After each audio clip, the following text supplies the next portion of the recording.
Bushcraft 101, page 110. Carrying. For carrying purposes, treat sleeping bags as you would bed rolls. Roll them up and suspend them from your pack. Wool blankets. A wool blanket is by far the best choice for the longer term and for its sheer versatility. But to sleep comfortably with it requires a leaf bed or browse bag. And you may need to have a sizable fire in close proximity to the bed. Bushcraft tip. For the wool blanket sleeper, understanding the rule of inverse squares relating to fire and use of log backings are absolutely critical. The rule of inverse squares means that the amount of heat felt from a fire at a given distance is reduced by the square root of that distance when one moves that distance farther away. Think of someone standing 3 feet from a fire. If the person only moves only 3 feet farther away, he or she will only feel 25% of the heat felt at the original distance. Keep that in mind when deciding how close to or far away from the fire you want to set your sleeping blanket.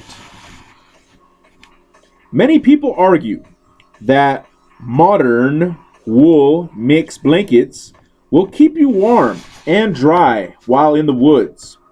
This is correct, but you should know that the more wool in the mix, the more effective the blanket.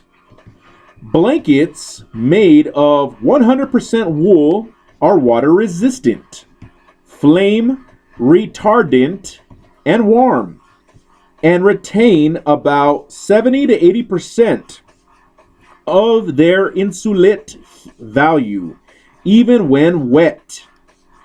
A 70% wool blanket will be about 70% as effective as one that's 100% wool. Not all wool blankets, even 100% wool, are created equal. And you must consider a few things before making your selection. Loom woven blankets made by hand from virgin wools, that is, wool spun for the first time, will always be superior to, end of page. Page 111. Machine-made blankets. A looser weave is somewhat desirable in this case, as it creates more loft when overlapped. Carry one queen size and one twin size blanket, as this will offer the most options not only for sleeping, but also for outer wear. This versatility gives the wool blanket a great advantage over other sleep arrangements, such as sleeping bags. If you cannot find thick wool blankets, use thinner blankets sewn together. Good Hudson's Bay Company brand blankets can still be found at thrift stores, flea markets, and on places such as eBay as reasonably low prices. Natural shelters. The skill and knowledge to build natural shelters is the most important thing any beginning bushcrafter can possess. Why? Because adequate shelter is the most critical component for survival in the woods.